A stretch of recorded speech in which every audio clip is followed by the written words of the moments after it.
Sa ilalim ng tambak ng mga damit, meron palang nakasiksik. Isang magnanakaw. Bistado ang pagtatago niya sa madilim na bodega.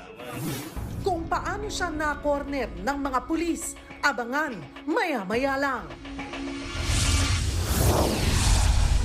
Ngayong ika-31 araw ng Disyembre taong 2024. Mga naputukan ngayong taon, mas dumami kahit ilang oras pa bago ang salubong sa 2025.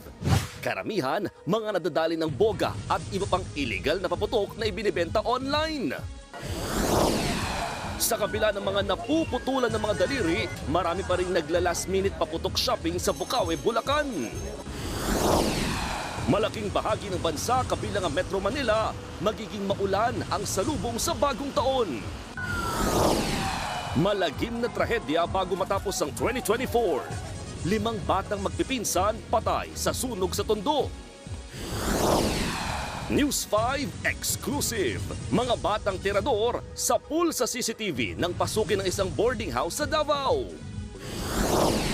Mga magbabakasyon sana sa South Korea, maraming nag-cancel ng flight sa takot sa nangyaring malagim na plane crash. Kumpleto na ba ang handa nyo sa medyanoche? Ipasok na ang lechon, Cebu style. At eto na ang pasabog. Makiki-itzy New Year's Eve party tayo live sa BGC.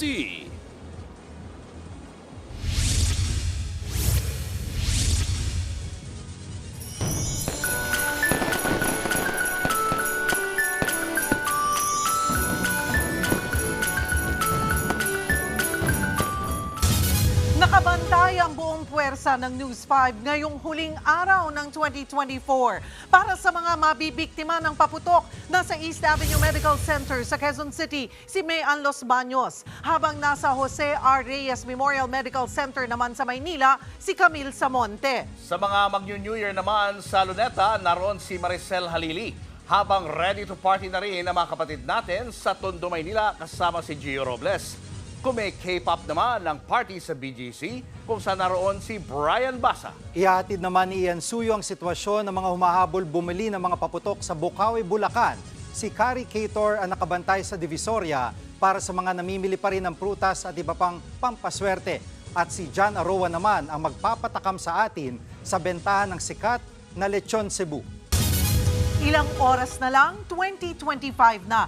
Pero bago pa man ang putukan para sa salubong, lumobo na ang bilang ng mga biktima ng paputok. Karamihan sa mga nadali ng boga at iba pang illegal na paputok na nabibili online. Kung hindi pa nga raw umulan ng mga nagdaang araw, baka mas nadagdagan pa ang mga naputukan. Live mula sa East Avenue Medical Center sa Quezon City, nasa frontline ng balitang yan si Mayan Los Baños. Mayan, ilan na ang naputukan dyan? Cheryl, Julius, Jiggy, magandang gabi sa inyong tatlo dyan. At kung ikukumpara nga sa nakaraang taon, 4 na beses na mas mataas ang kaso ng mga tinamaan ng paputok na dinala dito sa East Avenue Medical Center bago pa yung salubong ng bagong taon. Kasi yung monitoring period nga nila mula ay December 21 hanggang December 31, 7 a.m. kanina. Kaya yung mga nurse at doktor dito ngayon sa East Avenue Medical Center, todo-todo ang paghahanda sakaling wag naman sana ay madagdagan yung mga puputukan mamayang salubong ng bagong taon. Kinailangang putulin ang bahagi ng hintuturo ng 10 taong gulang na lalaking ito nang dalhin sa East Avenue Medical Center. Naputukan siya ng 5-star noong December 26. Hanggang ngayon, ginagamot pa rin siya sa ospital. Ang babaeng ito naman, sunog ang halos kalahati ng katawan. Nasabugan siya ng nirerepak niyang whistle bomb noong linggo. Nakakonfine din siya hanggang ngayon. Naghahabol siya ng mga orders para maibenta. Medyo malaki yung whistle bomb kaya medyo malaki din yung injuries na natamo niya. Sa tala ng ospital, 12 ang firecracker-related injuries nila simula pa December 21. Karamihan sa kanila nasabugan ng 5-star, boga at whistle bomb. 4 na beses itong mas mataas kumpara sa 3 kaso lang sa kaparehong panahon noong 2023. Ayon sa mga doktor, isang dahilan kaya maraming napuputukan ay mas madaling makabili ng paputok ngayon. Yung may mga illegal fireworks na dapat wala sa market, di ba? Sabi nila is nabibili nila online. Kung hindi pa nga raw umulan noong mga nakaraang araw, baka mas nadagdagan pa ang mga naputukan. Yes, we're expecting the worst, seeing the trend now na baka mas madagdagan pa yung mga nakita namin na mga cases. Kasi ganun naman yung nakikita namin ang punta ng mga biktima ay around before midnight and umaabot yan hanggang mga up to January 2. Kaya handa na ang treatment area sa bagong building ng ospital. Nakalatag ang mga panlinis ng sugat, surgical tools at activated charcoal para sa makakalunok ng paputok gaya ng Watusi. Itong treatment area dito sa may hallway, diyan lilinisin at gagamutin yung sugat kapag minor injury lang. Pero kapag major injury o malaki yung tinamaan ng paputok, dito siya idediretso sa may operating room kung saan, makikita natin may mga doktor, syempre, at nakalatag yung surgical tools na gagamitin para doon sa tinamaang parte ng katawan. Meron ding sapat na dami ng rooms yung ospital sakaling kailanganing i-confine yung pasyente. Mayroon ding mga pamputol ng buto gaya ng pin cutter, bone file at bone saw. Ayon sa DOH, 25 ang biktima ng paputok ngayong araw kaya umakyat na sa 188 ang firecracker-related injuries sa buong bansa.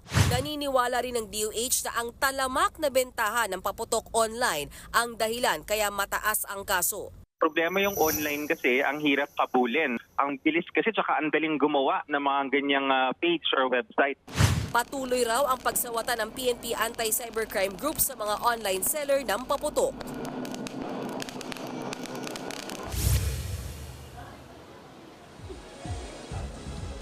Cheryl Julius Gigi, kasama rin sa inaantabayanan at binabantayan, minomonitor dito sa East Avenue Medical Center yung tinatawag na alcohol-related injuries. Yan yung mga lasing na nagmamaneho, na aksidente, mga naglalasingang nagsusuntukan, nagsasaksakan, nagarambulan, tumataas din talaga yung dami yan sa ganitong mga pagkakataon. Kaya paalala ng mga nurse at doktor dito sa East Avenue Medical Center, maging masaya pero ligtas po ang ating pagsalubong sa bagong taon. Julius, Cheryl, Gigi, balik sa inyo. At Mayan, paano malalaman, kung halimbawa naputukan yung kamay, ay paano malalaman kung maaari pa itong maisaayos o maibalik?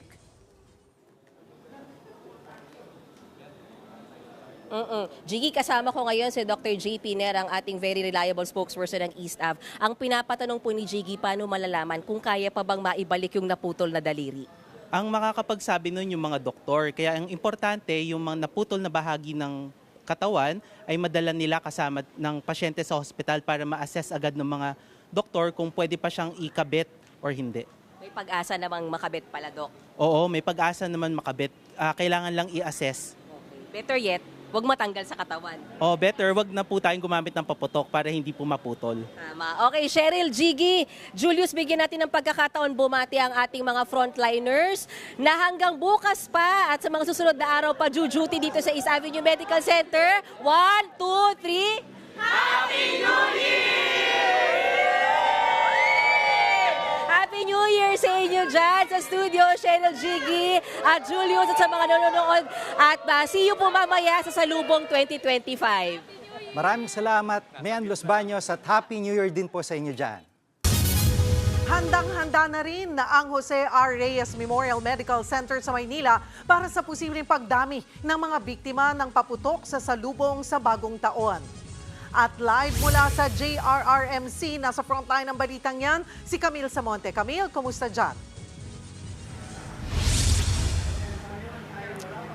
Yes, Cheryl, may designated area na nga dito sa Jose R. Reyes Memorial Medical Center para nga doon sa mga pasyente nga mabibiktima ng paputok. At dito nga, kung makikita ninyo sa aking gilid, yung step 1 kung saan gagawin yung kanilang assessment. Dito naman sa step 2, yung kanilang treatment and management. Dito gagawin yung initial treatment. Dito huhugasan yung mga sugat. Kasama na rin dito yung pagturok sa kanila ng anti-tetanus at antibiotics.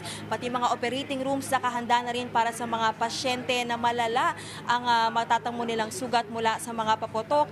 At nandito na rin nakalatag yung mga gagamitin para sa pag-opera gaya ng pagputol ng daliri. At sa puntong ito, makakausap natin ang Chief Resident ng JRMMC sa Department of Orthopedic na si Dr. Jose Bondok. Doc, kamusta na ba? Meron na bang dinala ngayong pasyente dito na nabiktima ng paputok o nasugatan? Hi, good evening. No? As of today, wala pa po tayong natatalang bagong casualty. No? So far, mula December 21, meron pa rin tayong 17 casualties. No? So, we are expecting na by midnight or after ng mga celebration, doon magdadagsaan yung mga pasyente. Pero hopefully not. No? Sana lahat na nagsiselebrate ngayon ay mapayapa at ligtas. Okay, Doc, ito yung mga kagamitan na gagamitin ninyo. Baka pwede nyong ipakita sa amin ano yung ilan dito na gagamitin. Okay. Kapag ang mga sugat lang natin ay mabababaw, gagamitan na natin ito ng mga minor set, mga pantahi. No? Pero kapag naging komplikado ang kaso, nasabugan at umabot po sa buto, baka kailangan na natin gamitan ng external fixator. Okay? Ito mga bakal na ito ay nagsastabilize ang buto na nakabarena sa loob ng ating mga buto. Okay? Pero pag ang mga daliri ay naputulan na or kailangan putulan, gagamitan po natin sila ng mga bone cutter tulad po nito. Tawag dito ay rondure, para siyang nail cutter pero pang buto. Okay? Pero pag malalaki ito po ang mga buto tulad sa mga bisig, gagamitan na natin sila ng mga bone saw. Okay? Alright, so yan po mga kapatid, nakita nyo, pinakita na mismo ni Doc kung ano yung mga gagamitin. So Doc, huling paalala sa mga kapatid natin, lalo na sa mga bata na gustong gumamit ng paputok mamaya. Okay. Para po sa mga magulang or mga bantay, ingatan po natin ang ating mga anak. Huwag na po magpagala-gala mamayang gabi, lalo na marami po nagpapaputok. Okay? Ang pagpapaputok ay panandali ang kasiyahan, mawalan ng daliri ay panghabang buhay. Maraming salamat Doc and Happy New Year. Yan muna ang latest dito. Balik sa inyo, Cheryl. Maraming salamat. Camille Samonte. Kahit marami na ang napuputukan, dagsa pa rin ang mga dumarayo sa tinaguriang fireworks capital ng bansa para humabol sa pamili ng mga paputok at pailaw. Live mula sa Bukawi, Bulacan, nasa frontline ng balitang yan, si Ian Suyu. Ian, marami pa bang nagla-last minute paputok shopping?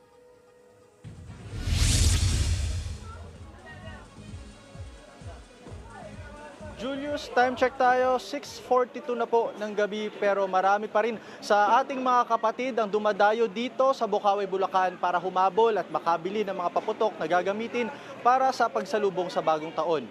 Pero hapon pa lang may mga ilang mga tindahan na kanina ang nagsara dahil naubos na yung stock at mga paninda nila ng mga paputok. Blockbuster na ang pila dito sa itinuturing na fireworks capital ng bansa sa Bukawi, Bulacan. Bawat stall, puno ng customer na naghahabol makapamili sa huling araw ng taon. Ang iba, hindi alintana kahit tumaas na ang presyo ng mga paputok. Pinakamabenta pa rin ang kwitis na nasa 10 hanggang 20 pesos na kada piraso. Ang pailaw naman gaya ng lucis, 100 piso na kada 10 piraso. Ang fountain na dating 50 pesos lang, 100 pesos na ngayon. Habang ang sawa, nasa mahigit 1,000 piso na. Kung may extra budget naman, pwedeng subukan ang 16 shots at 36 shots aerial fireworks yan na nasa 1,500 hanggang 4,500 pesos ang presyo. Mabenta rin ang mga bagong paputok tulad ng Malak Crayola na kung tawagin ay Gatling gun. Mayroon ding tinitinda na Halloween balls para sa mga bata. Kaya si Francis na galing pang Pampanga may sariling diskarte sa pamimili. Kung saan po maraming tao. Oo, may discount po doon. Kung may ibang excited, ang iba naman kinakabahan. Yan ay dahil baka ulanin sila sa pagsalubong ng bagong taon mamaya. Ito, baka masayang eh. Bakit din pag umuulan, tsaka bakit mag-celebrate ng ng New Year nang umuulan kasi nung Pasko umuulan eh. Ang mga tindero naman, kumpiyansang mauubos ang mga paninda nila bago mag alas 12 mamaya. May ilan ngang binabaan na ang presyo para makasiguro.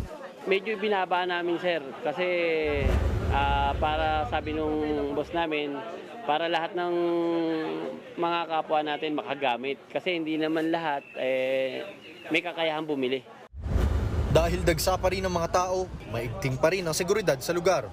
May mga tauhan din ng BFP na nag-iikot sa bawat stall para i-check kung napapanatili ang safety protocols gaya ng paglalagay ng tubig at buhangin at fire extinguisher.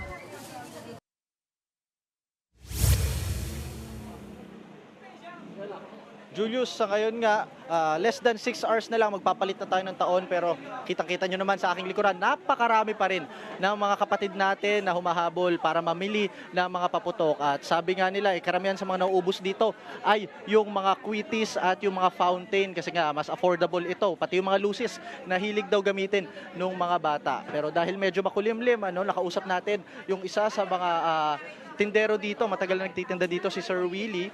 At ayan, Sir Willie, kamusta naman po yung tinda natin ngayon? Kamusta ang bentahan ngayong malapit na ang bagong taon? Ayos naman, hanggang ngayon marami bumibili. Napakarami ngayon, talagang sobra dami. Sir, ngayon bang maulan, ano pa yung pinaka-effective kumbaga na pwedeng gamiting paputok para syempre mag-enjoy pa rin yung mga kapatid natin kahit medyo maulan sa mga lugar nila? Ang advice ko lang naman sa mga gagamit ng paputok, ngayon medyo maulan sir. Wag nilang hayaan yung mga anak nila na kumuha ng mga hindi sumisinding mga paputok para hindi sila madisgrasya. Wag silang mamumulot. Sir, pag ganito na medyo maulan, ano yung mga magagandang gamitin pa rin kahit papano ng mga paputok? Mga aerial. Mga aerial. Bakit? Kasi hindi siya, kasi medyo mahamog ngayon. Actually sa taas siya sa taas pumuputok. Kasi yung mga sawa natin pag nabasa ayaw nang pumutok eh. Sir, magdi-discount ba tayo ngayon? Magbabagsak presyo ba tayo ngayon para sa kaalaman ng ibang mga gusto pang humabol? Kanina pang umaga, bagsak presyo na eh. Talagang binabana ni boss na para lahat sila makagamit. Ayan, so sa mga kapatid natin na gusto pang humabol, meron pa tayo mga supply. Kaya kung sakaling gusto nyo pa pang pumili at humabol, punta na po kagad kayo dito sa Bukawi. At yan ang latest mula dito sa Bulacan. Happy New Year, Julius! Happy New Year, iyan ang pinakamagandang pagsalubong sa bagong taon. Kahit umuulan, magturotot na lang. Thank you at Happy New Year sa inyo dyan. Patay ang 5 batang magpipinsan matapos matrap sa nasusunog nilang bahay sa Tondo, Maynila. Hindi sila nakalabas dahil nakakandado raw ang fire exit. Nasa frontline balitang yan si Nina Ongpauco. Kung ako nangyari ito, taon-taon naman ganito. Saya. Sana kayo, hindi ko kaya. Hindi ko lang kaya talaga. Pasensya na kayo. 5 yung apo ko, kinuha. Naghihinagpis na sasalubungin ng pamilya ni Lolo Hil ang bagong taon. Natrap at nasawi ang 5 batang apo niya sa nasunog nilang bahay sa Tondo, Maynila. Pasado alas 10 ng gabi nang sumiklab ang sunog at hindi na rin nagawa pang sagapin ni Lolo Hil ang mga bata. Nasa 2 palapag ang mga biktima na edad 8 hanggang 15 taong gulang. Ang 2 sa kanila galing pang Cavite at dumayo sa lugar para doon salubungin ang New Year. Nahirapang makapasok ang mga bumbero dahil sa kitid ng eskinita. Inabot ng halos 2 oras bago naapula ang apoy. Lumalabas sa investigasyon na natrap ang mga bata dahil nakapadlock daw ang emergency exit door pababa ng bahay. Nag-alay ng 5 kandila sa gitang bahay na nasunog. Ayon sa Bureau of Fire Protection, nasa 150,000 ang halaga ng pinsala habang inaalam pa ang sanhi ng apoy. Nagbabalita mula sa frontline, Nina Ongpauco, News 5. Libo-libong deboto ng Jesus Nazareno ang dumalo sa Walk of Thanksgiving sa Quiapo, Maynila kaninang hating gabi. Isinakay ang imahe ng Nazareno sa dilaw na truck na dinisenyuhan ng mga bulaklak. Nakapalibot din sa imahen ang mga miyembro ng Hijos del Nazareno para sa seguridad nito. Ayon sa pamunuan ng Quiapo Church, ito raw ang pagsisimula ng 10 araw na aktibidad bago ang kapistahan ng Nazareno sa January 9. Bahagi rin daw ito ng year-end event ng simbahan para magpasalamat sa mga biyayang natanggap nila ngayong taon. Pabugso-bugso man ang ulan, maaga pa rin nagdatingan ang mga sasalubong sa bagong taon dyan sa Rizal Park sa Maynila. Inabangan dyan ang libreng concert bago ang countdown. At live mula sa Luneta, nasa frontline ng balitang yan si Maricel Halili. Maricel, kamusta ang pagdagsa ng mga tao dyan? Julius, patuloy pa nga rin dumarami ang mga tao dito sa Luneta para makiisa sa gagawing countdown para sa pagsalubong sa bagong taon. Maaga pa lang, bumiyahin na mula Bataan ang pamilya ni Clarice papunta sa Rizal Park sa Maynila. Dito na nila pinagsaluhan ang baong adobo at fruit salad. Pananghalian nila ngayong bisperas ng bagong taon. Gusto lang po namin matry kasi po first time po namin pumunta dito.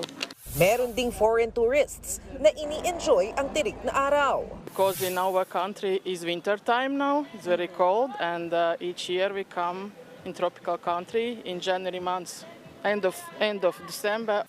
Ang vendor naman na si Rico, isinama na ang kanyang mag-ina sa Luneta para diretso medianoche na pagkatapos magtinda. Para po kahit pa paano, may income kami habang nagkakasayahan. Pero ang photographer na si Joseph, matumal ang kita. Di katulad nung nakaraan, mas okay. Meron pa kaming mga naisisave. Ngayon po, mahirap na po. Matumal na kita rin ang hinaing ni Lorely. Hindi kasi masyadong mabenta ang tinda niyang tela na panlatag sa picnic dahil sa pabugso-bugsong ulan. Kailangan po maubos talaga ito hanggang bukas. Paalala naman ng park management sa mga bibisita rito sa Luneta. I-practice po natin yung clean as you go, tapos itapon po natin yung mga basura natin sa tamang lalagyan.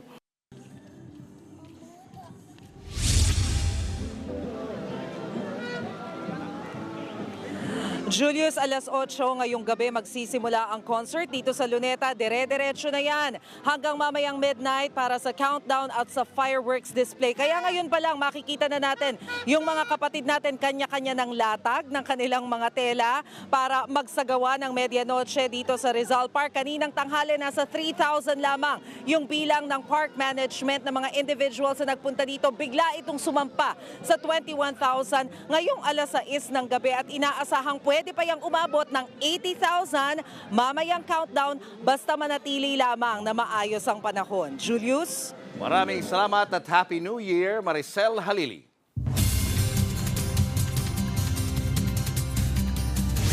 Mga kapatid, uulanin ang ilang bahagi ng bansa sa salubong sa bagong taon. Malaki ang tsansa ng pagulan sa Visayas, Mindanao, pati sa Palawan at ilang bahagi ng Bicol Region dahil yan sa Intertropical Convergence Zone o ITCZ. Samantala, shear line pa rin o yung bangga ng mainit at malamig na hangin ang magdadala ng maulap na kalangitan at pagulan sa Northern Luzon, habang hanging amihan ang magdudulot ng mahinang ulan sa extreme Northern Luzon gaya ng Batanes at Babuyan Islands. Ayon sa Pag-asa, posibleng tumagal ang mga pagulan hanggang Biyernes.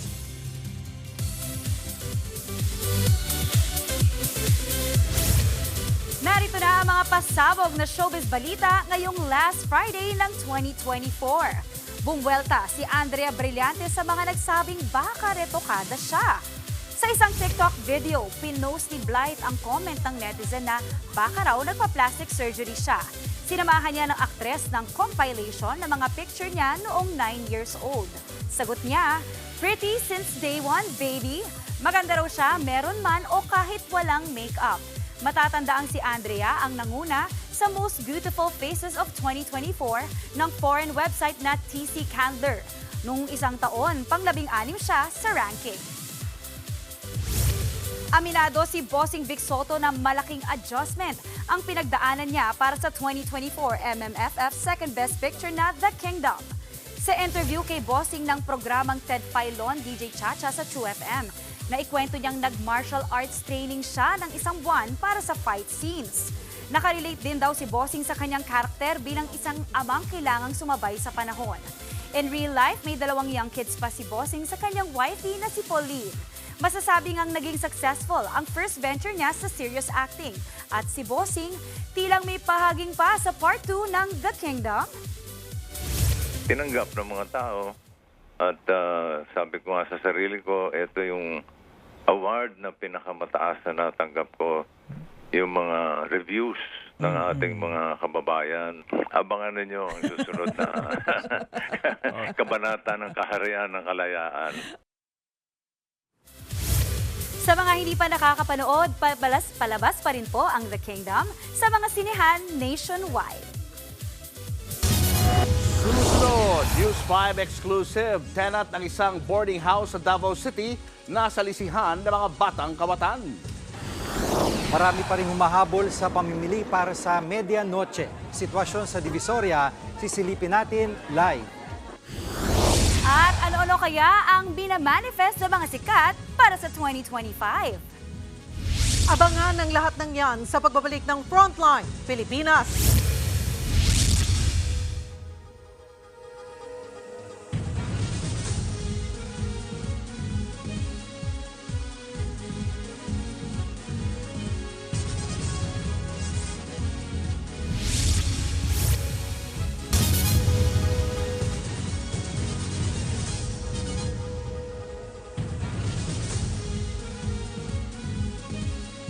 Mga kapatid, Julius Babaw po. Nasa Middle East o sa amang dako ka ng mundo, manatiling may alam at may pakialam sa mga may init na balita dito sa ating bansa. Simulan po natin ang bawat araw sa tuloy-tuloy na balitaan sa Frontline. Mag-follow at mag-subscribe sa social media pages ng News 5.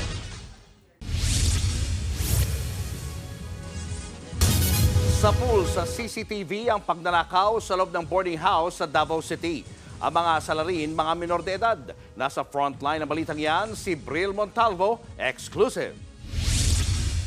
Alas 2 ng madaling araw nitong Lunes nang makunan sa CCTV ang dalawang binatilyong ito sa loob ng isang boarding house sa Lanang, Davao City. Nagmasid-masid ang dalawa. Maya-maya, kinuha ng lalaking nakapulang t-shirt ang ilang gamit sa boarding house saka isinilid sa kanyang eco bag. Sunod naman nilang pinasok ang isang kwarto at kinuha ang ilang gamit sa loob. Matapos ang pangnanakaw, agad na sumibat ang dalawa. May dalawa pang kasamahan ang mga kawatan na nagsilbing lookout. Sa isa pang kuha ng CCTV sa barangay, makikita ang 4 na salarin na dala ang kanilang mga ninakaw. Ayon sa biktima na nakatira sa boarding house, umalis siya para bumili ng gamot pero nakalimutan daw niyang ilak ang kanyang kwarto. All of the sudden, nakita na ako na wala na yung mga gamit, especially yung caps, yung mga relos, and perfumes, even yung tattoo machines ko nawala rin. Ngayon nawawala rin yung earpods at saka headphones ko. Importante di nakuha yung laptop ko. Aabot sa higit 40,000 pesos na halaga ng gamit ang ninakaw sa biktima. Ayon sa mga otoridad, hindi residente sa lugar ang mga salarin. Posible ding mga minor de edad pa ang mga ito base sa kuha ng mga CCTV. According doon sa complainant, may mga malefactors na nakita siya doon. Allegedly nga may hawak na patalim yung isa sa kanila. Nagsasagawa na ng follow-up operation ang mga pulis. Nagbabalita mula sa Frontline, Bril Montalvo, News 5.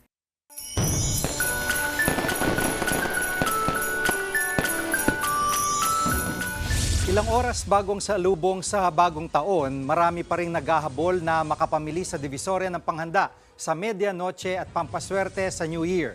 Live mula sa Divisoria, nasa frontline balitang yan, si Carrie Cator. Carrie, sa oras na ito ay siksikan pa rin ba dyan?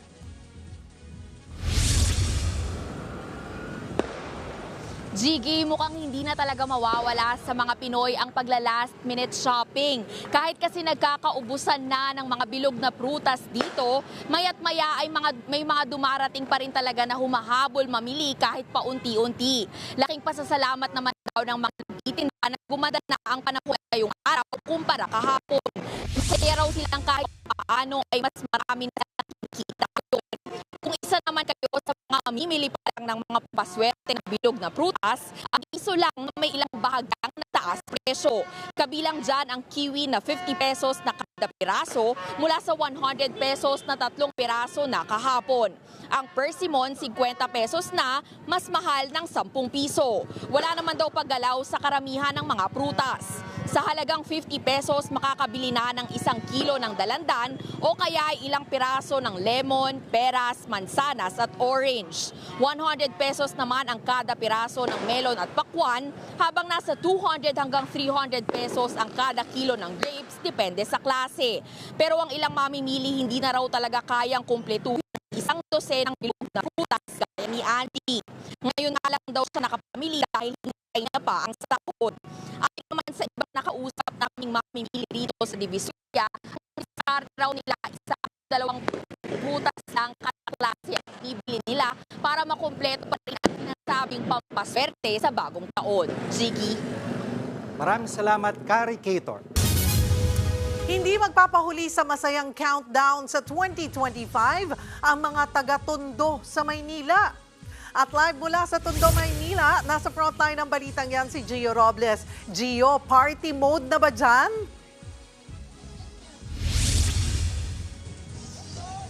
Alam mo, Cheryl, gaya sa nakagawian, kaliwat kanan na street party ang asahan dito sa Tondo, gaya nga dito sa Barangay 123 sa Moriones, ilang oras bago ang salubong sa bagong taon.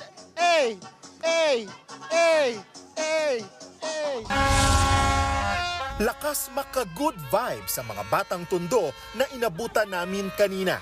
Maaga pa lang pero todo na sa party-party. Happy New Year! Happy New Year! Na sa kaliwat ka ng street party sa lugar. Ang kalyeng ito nga, may pailaw at DJ pa. Sosyal. Ang mga nanay at tatay naman, abalang-abala na sa paghahanda ng pang-medianoche mamaya. Kaya alam na this kung nakalabas na ang mga kawa. Mami, ano yung niluluto mo? Menudo, panghanda mamaya ng bagong taon. Crispy pata, sir. Para sa bagong taon. Pinaghandaan daw talaga ni Leticia Billones ang handa nila para mamaya. Kaya okay lang daw ang pagod sa dami ng kanyang niluluto. Embutido, ulo na lechon, ng baboy, mechado, leche flan, buko pandan. Naku, parang fiesta talaga mamaya. Oo, para masagana ang isang taon natin. Ang grupong ito maagang napasabak sa inuman. Talagang ibang okasyon dito pagka lalo na New Year. Happy New Year! Ilang oras bago ang bagong taon, hindi na mapigilan ng ilang kabataan sa pagpapaputok. Ang grupo ni Tatin, King Kong ang nabili kahit bawal. Mas masaya ba kapag nakakapagpapaputok? Yon, tama. Bagong taon sa bagong Tondo. Siyempre kapag sinabing New Year party sa Tondo, hindi mawawala ang videoke.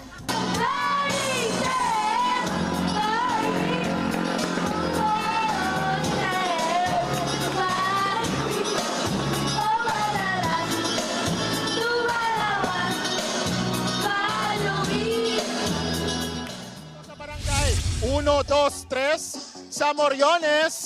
Ayan. Hala, sige, ipakita nyo kung sino kayo.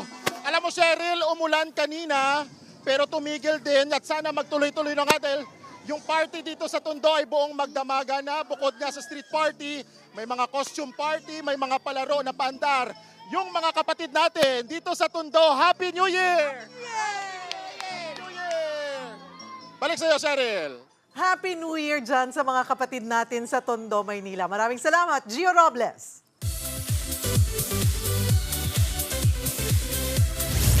Ilang oras na lang at hello 2025 na. Para sa bagong taon, mas into career ang manifestation ng ilang celebrity. Nasa frontline ng balitang yan, si Laila Pangilinan. Nothing but good wishes and hopes for the new year ang ilang showbiz personalities. More projects for my production company. First,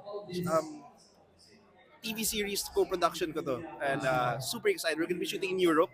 Hopefully to do more projects together talaga. Kasi this is the beginning po na gusto namin ipakita to everyone na kaya namin.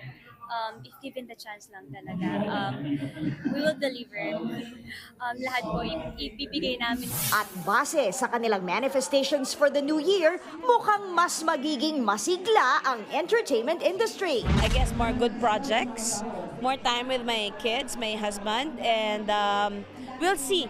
Kasi ayoko nagpaplano. Mas maganda yung mga sorpresa. Good health for everyone, more peace, I guess, with everything that's happening around the world. As cliche as it may sound, but it's true. That's my wish.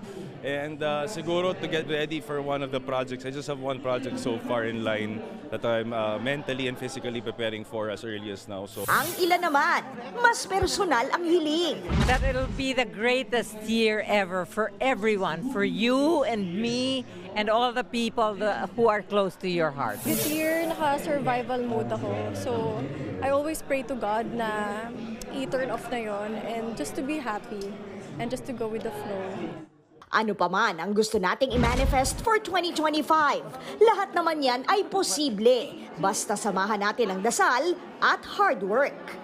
Manigong bagong taon sa ating lahat, mga kapatid! Nagbabalita mula sa Frontline, Laila Pangilinan, News 5. Susunod, mga lechonan sa Cebu sold out na ilang oras bago ang medianoche.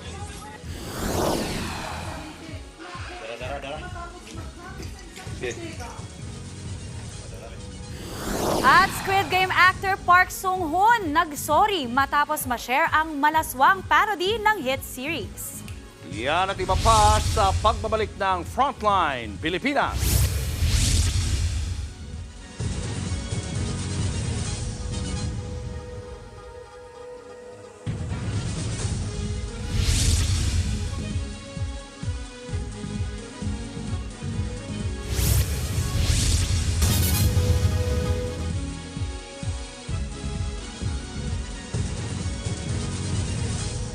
Mga kapatid, Julius Babaw po, nasa Middle East o saan mang dako ka ng mundo, manatiling may alam at may pakialam sa mga mainit na balita dito sa ating bansa. Simulan po natin ang bawat araw sa tuloy-tuloy na balitaan sa Frontline. Mag-follow at mag-subscribe sa social media pages ng News 5.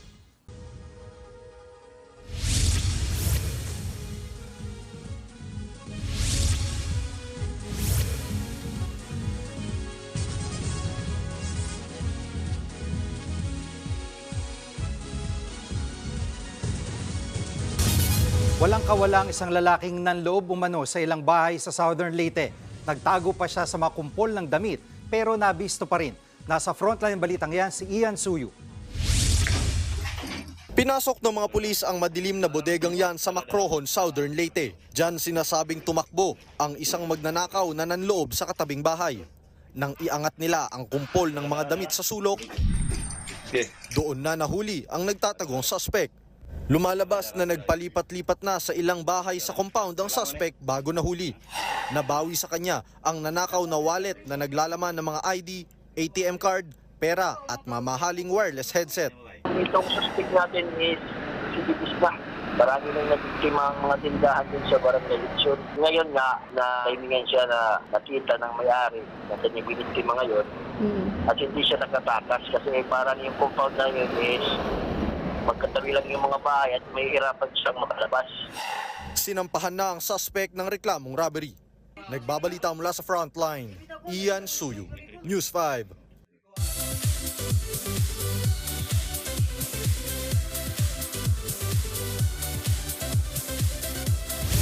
Nagsorry si Squid Game actor Park Sung-hoon matapos niyang aksidenteng ma-share online ang porn parody ng pinagbibidahan niyang hit series.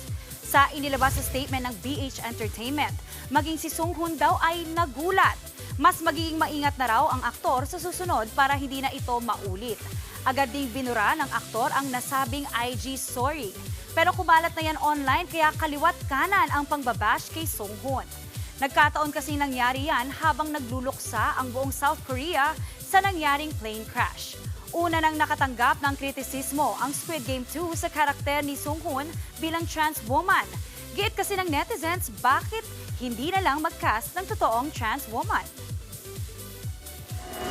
Susunod, mga lechonan sa Cebu sold out na ilang oras bago ang medianoche. Libo-libong flight sa South Korea kanselado matapos ang malagim na plane crash. Maraming turista natakot na rin bumiyahe. At mga salitang bumida ngayong 2024, tampok sa Word of the Lord. Tutok lang mga kapatid, magbabalik pa ang Frontline Pilipinas.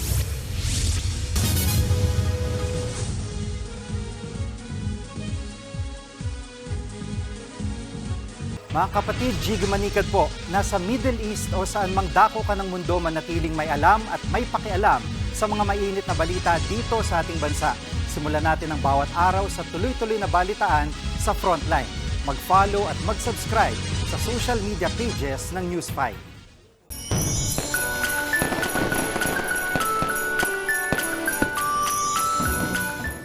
Handa na ba ang inyong medianoche mamaya? Naku, sa Cebu, abay nagkakaubusan na po ng lechon. At live mula sa Talisay City, nasa frontline ng balitang yan si John Aroa. John, may inabutan ka pa bang lechon dyan?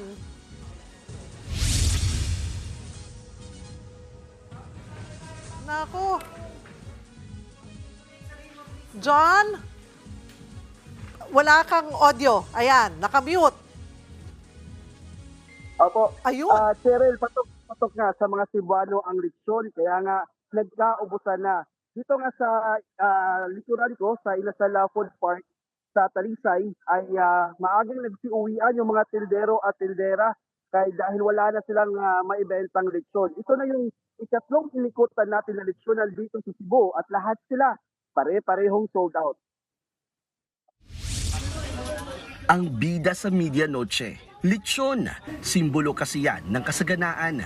Kaya naman ang mga tindahan sa Cebu, aligaga dahil sa dami ng mga bumibili. Sa Danau City, bentang-benta ang golden lechon ng Madam's Lechon. Pampaswerte raw kasi kulay na ginto. Most of our orders for today, golden lechon, yun po talaga ang best seller namin as of the moment. Organic ang ginamit pang kulay sa golden lechon kaya safe na safe yan kainin. Ang presyo niyan, plus 400 pesos sa mapipiling lechon ng customer na naglalaro sa 7 hanggang 12,000 pesos. Si Nanay Milagros, hindi raw kumpleto ang handaan sa pagsalubong ng bagong taon kung walang lechon sa hapagkainan. Medyo tradisyon na mo sa among pamilya, maglechon yun mi inig ka New Year. Ang negosyanteng si Daniel Bernardino, mula umaga hanggang hapon, hindi pa rin sila tapos sa paglilitsyon. Isa kasi ang tindahan ni Daniel sa Liluan, ang dinarayo ng mga turista at mga lokal. Tikman nyo po yung lechon ng Cebu, tapos doon malalaman nyo po at saka sasabihin nyo, nakalimutan ko na po yung pangalan nyo pag nakatikim po kayo ng lechon ng Cebu. Pero dahil in demand, mataas din ang presyo. Pumapalo sa 8,000 pesos hanggang 15,000 pesos ang bintahan ng isang lechon dito sa Cebu. Depende sa laki at disenyo nito. Halos kalahati raw kasi ang itinaas ng presyo ng baboy. Cheryl, may mga nagpa-deliver nga ng lechon mula dito sa Cebu papuntang Maynila para lang maisama sa medianoche. Yun nga lang, nasa 2,500 pesos ang air fry. Cheryl. Natakam naman kami doon, John. Pero maraming salamat at Happy New Year sa inyo, John. John Aroa.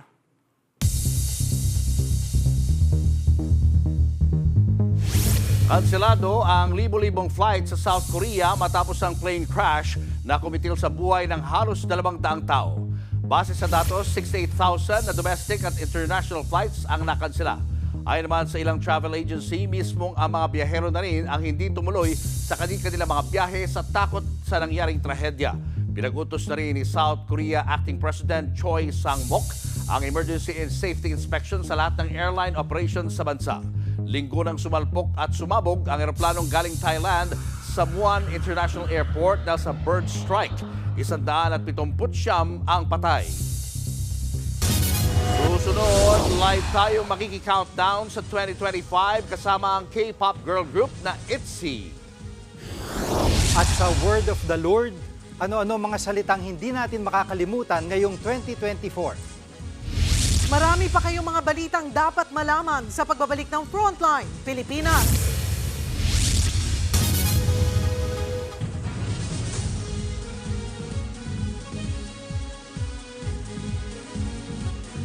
Mga kapatid, Jiggy Manikad po, nasa Middle East o saan mang dako ka ng mundo, manatiling may alam at may pakialam sa mga mainit na balita dito sa ating bansa. Simulan natin ang bawat araw sa tuloy-tuloy na balitaan sa Frontline. Mag-follow at mag-subscribe sa social media pages ng News 5.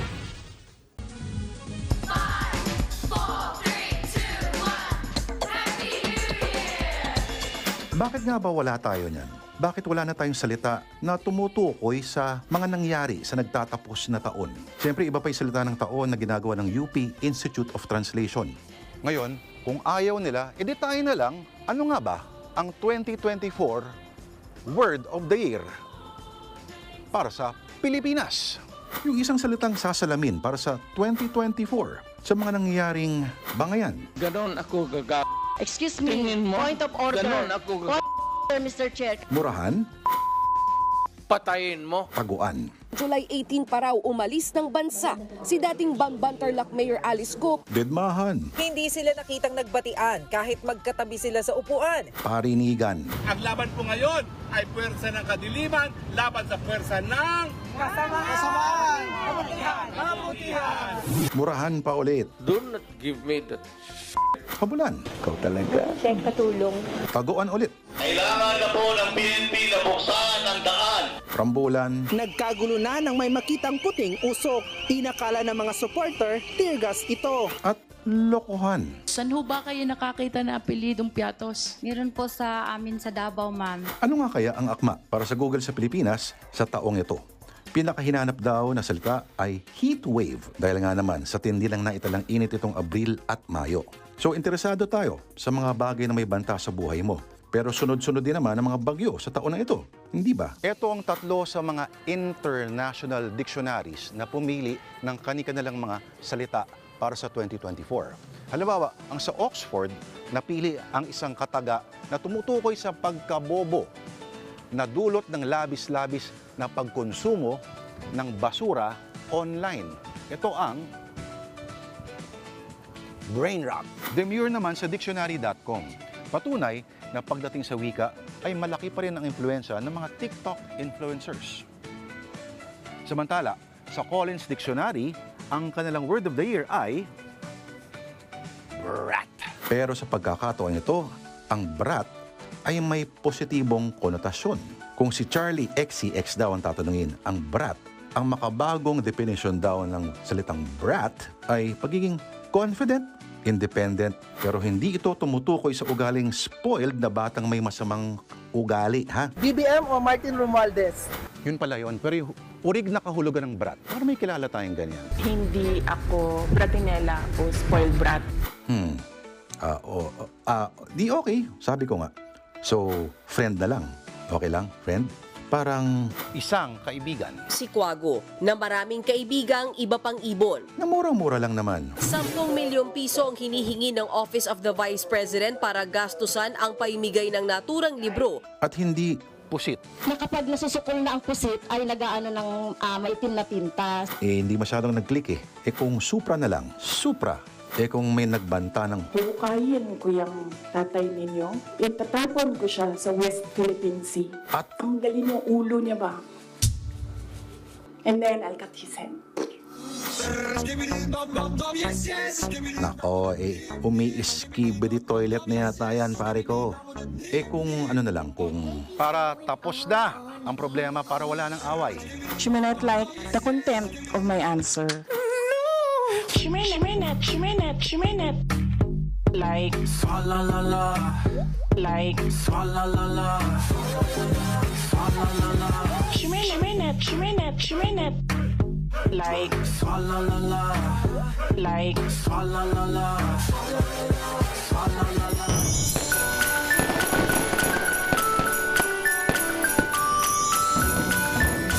Ilang oras na lang at bagong taon na. Pero bago yan, silipin muna natin ang New Year's Eve celebration sa Taguig City. Makisaya tayo sa all-out at pasabog na performances ng ilang local at international music icons. Live mula sa Taguig, nasa frontline balitang yan, si Brian Bass. Brian?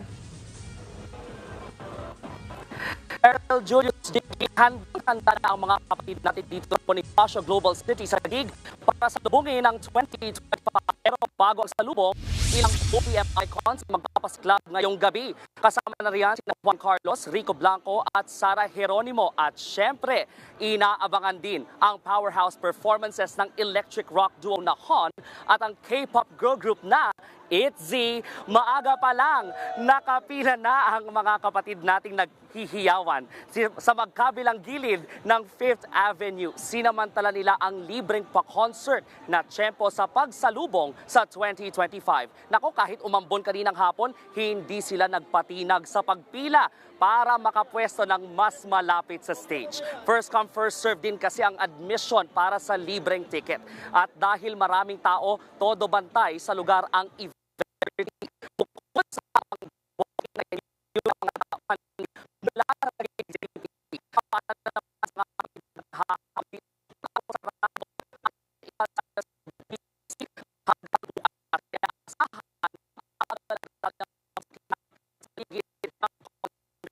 sa mga oras na ito, puno na ang VIP at patuloy na napupuno ang VIP standing area. Magsikaway ang mga fans. Oh, di ba? Sila yung mga tinutukoy kong kanina pang hapon naghintay, di ba? At ilang minuto lang, mapupuno na rin talaga itong buong venue, kaya halos hindi na rin kami makagalaw.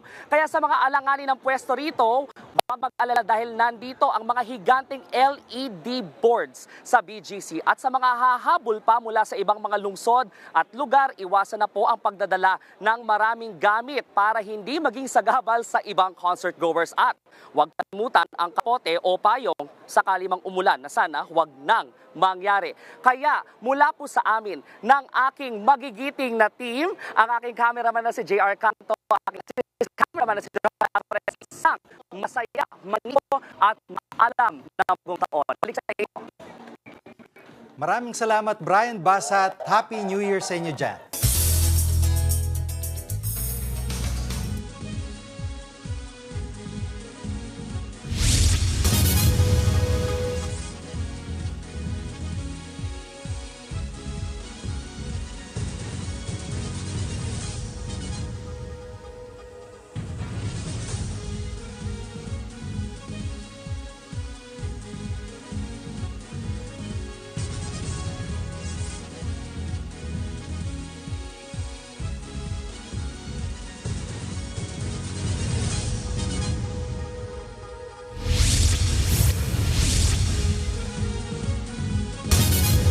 Tatlong tripulante ang nasagip matapos tumaob ang sinasakyan nilang cargo vessel sa dagat malapit sa Northern Samar.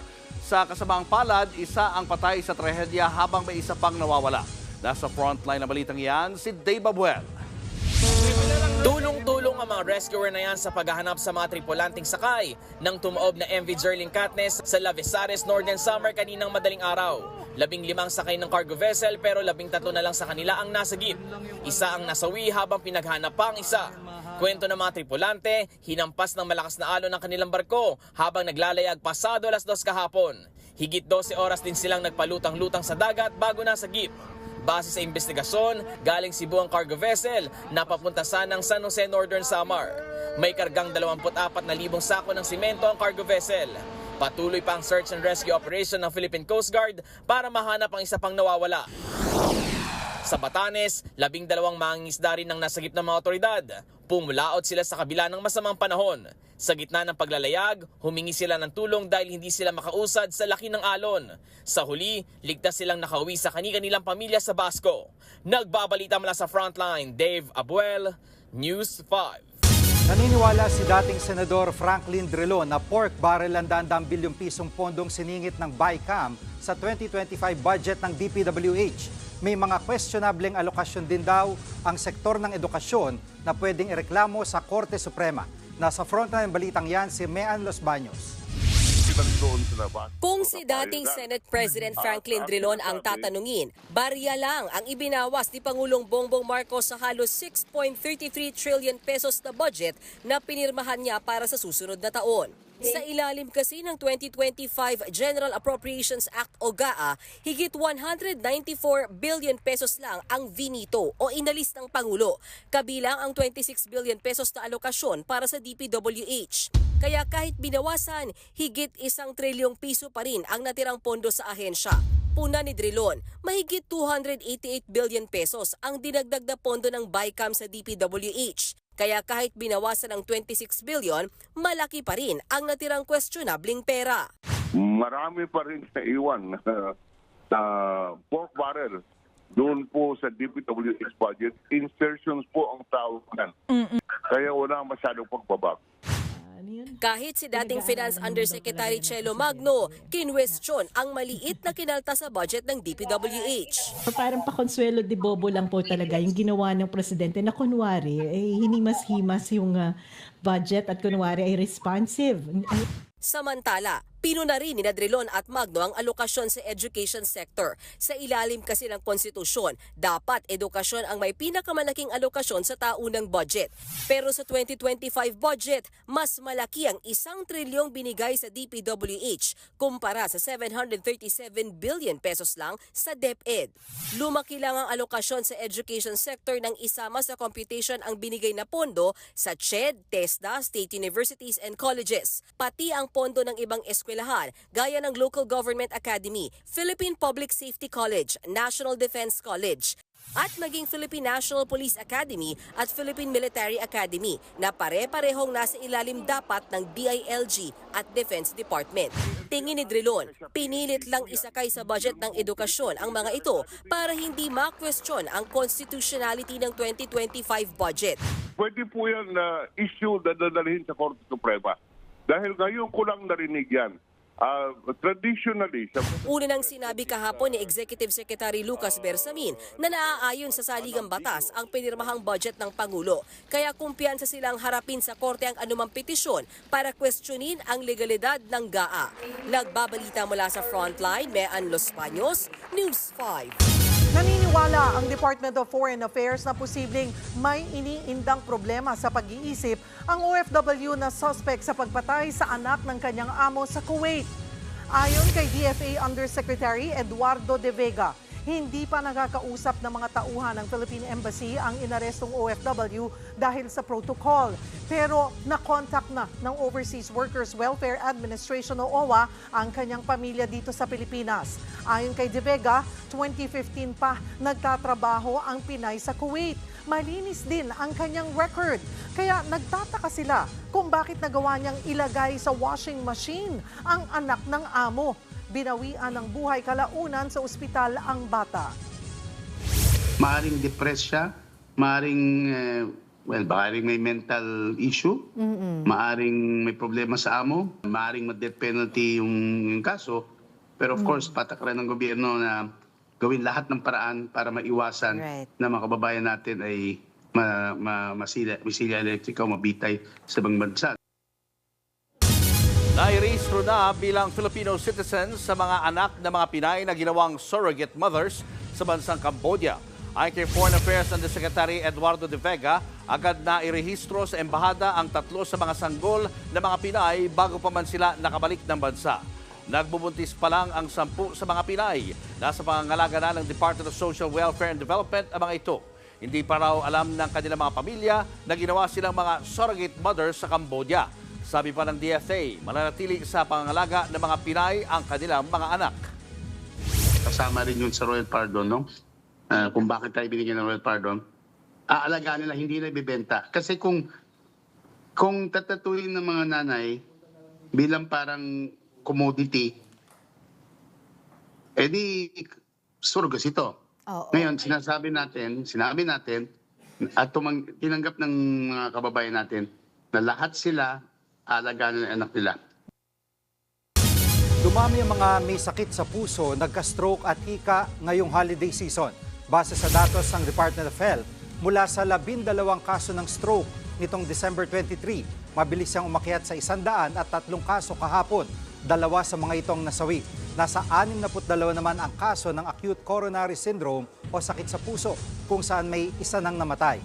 Ang mga inatake ng asthma, nasa 63 na mula 6 nung nakarang linggo. Sa mga may masiselang kondisyon, alalay lang po sa pagkain at umiwas sa usok na dala ng mga paputok.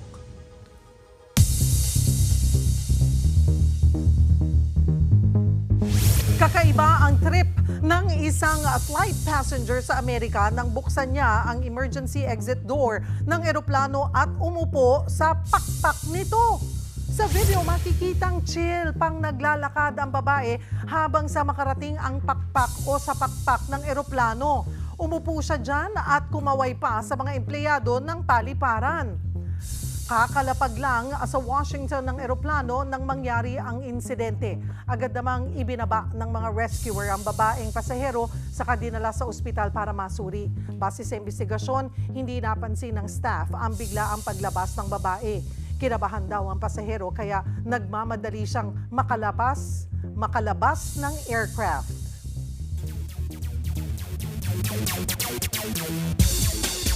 Bigo ang men's national football team kontra Thailand sa leg 2 ng semifinals ng ASEAN Championship Mitsubishi Electric Cup.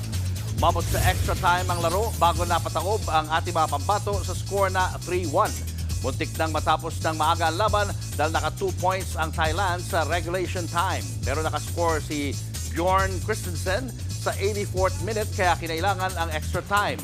Doon na sinelyuhan ng Thailand ang panalo para makapasok sa finals. Sa kabila ng pagkatalo, isa na ito sa pinakamatagumpay na kampanya ng Philippine team sa torneo. Sunod na pag-aandaan ng national team ang Asian Cup qualifiers. Nagpasalamat si former San Miguel Beerman Keith Jimenez sa mga nakasama niya sa kanyang journey bilang PBA player. Sa isang post, sinabi ni Keith na masaya siyang nakapaglaro para sa pinakamataas sa basketball league sa bansa. Wala raw siyang pinagsisisihan sa kanyang PBA journey. Nagpasalamat din siya sa fans, mga boss na sa SMB, coaching staff at teammates niya. Matatanda ang isa ng unrestricted free agent si Jimenez. Bago pa man makapasok sa PBA, ay sumikat na sa YouTube si Jimenez at naging isa sa fan favorites ng SMB. Di man nakapaglaro sa ilang games dahil sa injuries, nag-ambag naman siya sa PBA Commissioner's Cup Championship ng SMB.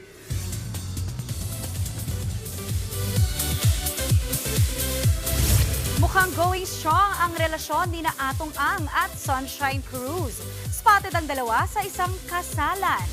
Naging ninong at ninang sina Atong at Sunshine sa isang wedding. Sa photos na shinare sa Facebook, makikita ang couple suot ang kanilang matching black ensembles. Comment dyan ng netizens, halatang in love sila sa isa't isa dahil blooming daw silang dalawa. Nitong buwan lang nang kumpirmahin ni Atong ang relasyon nila ni Sunshine. Nag-viral din kamakailan ang videos ng pagkikiss nila habang nasa sabungan. At yan po ang roundup natin ng entertainment stories ngayong huling araw ng 2024. Happy New Year mga kapatid! See you next year! Ako po, si Maui David. Susunod, batang babae patay matapos masagasaan ng motorsiklo. At alamin ang kwento at hatid na pag-asa ng Yellow Boat of Hope. Tuloy-tuloy pa ang makabulang balitaan sa pagbabalik ng Frontline Pilipinas.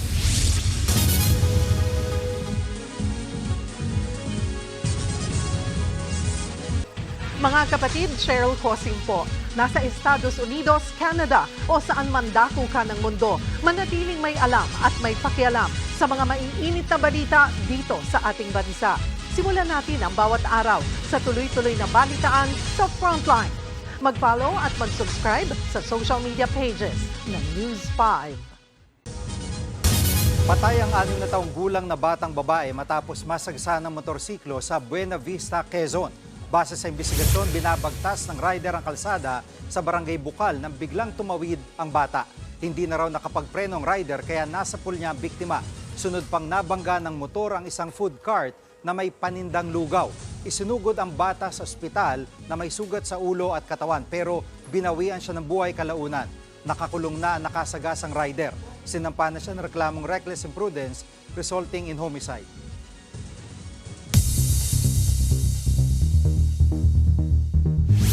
Sa pulsa video ang pagsalpok ng truck sa isang motorsiklo sa India. Magkasunurang nag-overtake ang dalawang motorsiklo sa isang truck pero may 14-wheeler pala ang kasalubong sa kabilang lane. Dito na bumangga sa katumilapon ang ikalawang motor. Nawala naman ng control ang 14-wheeler saka dumausdos sa gilid ng kalsada. Tumagilid at bumagsak ito hanggang sa bumagsak ang mga karga nitong tubo. Sugatan ang rider at driver ng truck.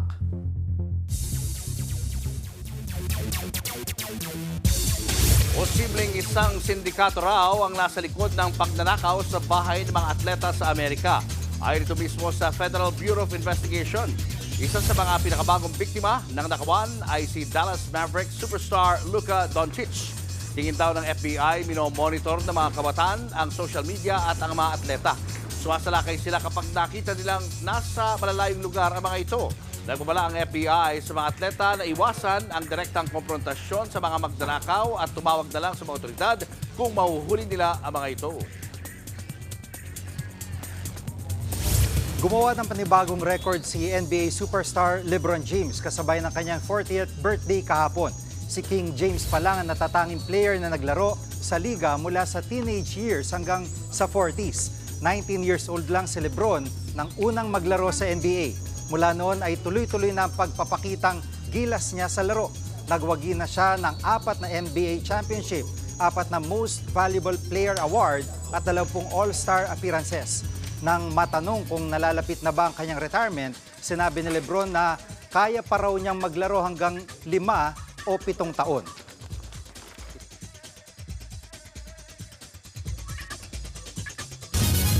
Tagahatid hindi lang ng mga estudyanteng papasok sa eskwelahan. Kundi ng pag-asa na pwedeng mabago ng edukasyon ng kinabukasan ng mga batang nasa isla. Yan ang Yellow Boat of Hope Foundation na patuloy na naglalayag para maging tulay sa pagtupad ng mas marami pang mga pangarap. Naritong report. Sanay tayong makakita sa kalye ng dilaw na school bus.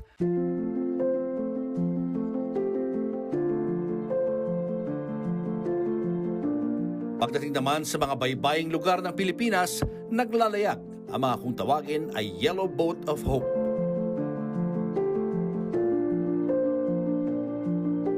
Sinimulan ito ng isang grupo nang masaksiyan ng estudyanteng lumalangoy sa dagat para makarating sa kanyang eskwelahan.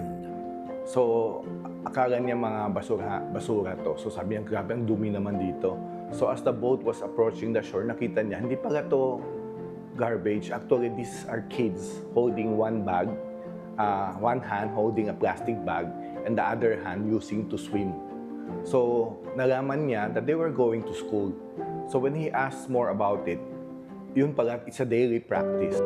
Naging misyon ng non-government organization na Yellow Boat of Hope Foundation na magtulay sa mga mag-aaral at paaralan. Hindi lang na lahat ng island may high school. Hindi lahat ng island may elementary school for that matter. So, sa Mababoy, alam nyo ba, kids had to swim from islet to islet just to reach the high school. So, can you just imagine that? Nung effort, no? Kasi ang kagandahan dito, once we help the community, we don't have to convince the parents na, or the kids that education is important. Alam nila, it's their only way out of poverty. Ang paddle boat ng Yellow Boat of Hope Foundation ay kayang magtawid ng 3 hanggang 5 estudyante, habang ang kanilang motorized boat ay kayang magsakay ng 15 to 30 na mag-aral. Hindi lamang sa ilog at dagat na itatawid ng bangka ng pag-asa ang mga bata, kundi pati na rin sa kinamulatang kahirapan. Yun maganda. Yung una namin natulungan, it's Layag-Layag. That's our first community. Ang dami na dun mga bata are now college graduates. They're now employed. Some are overseas as mga seaman. Some of them are marine scientists. Some of them are working with BFAR. They're holding good positions now and they're helping their community. Maging ang mga magulang sa mga isla ay nabigyan ng pagkakataong makapasok sa Alternative Learning System o ALS, habang ang iba ay nabigyan ng hanap buhay. Sa kasalukuyan, aabot na sa higit 5,000 dilaw na bangka ang naglalayag. At dahil sa mga tumutulong at nagtitiwala sa Yellow Boat of Hope Foundation, na itayo ang Yellow School of Hope, isang concrete at typhoon-resistant na classroom. Meron ding Yellow Dorm of Hope na nagsisilbing pansamantalang tirahan ng mga estudyante na malayo ang tirahan, at ang Yellow Bridge of Hope at Educational Hub para sa mga guro sa isla. Oy, ayan na! So see you next year, no? Yes! See you next year. See you next year. Tomorrow, Alam mo, malayo pa eh. Bukas lang pala. Oo. Happy New Year sa inyong lahat, ha? Yan po ang mga balita at impormasyong dapat niyong malaman sa araw na ito. Mga balita para sa may alam at may pakialam. Kami ang inyong mga kasangga sa Frontline Pilipinas. Happy New Year! Happy New Year!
kapatid, Cheryl Cosim po. Nasa Estados Unidos, Canada o saan mang dako ka ng mundo, manatiling may alam at may pakialam sa mga mainit na balita dito sa ating bansa. Simulan natin ang bawat araw sa tuloy-tuloy na balitaan sa Frontline. Mag-follow at mag-subscribe sa social media pages ng News 5.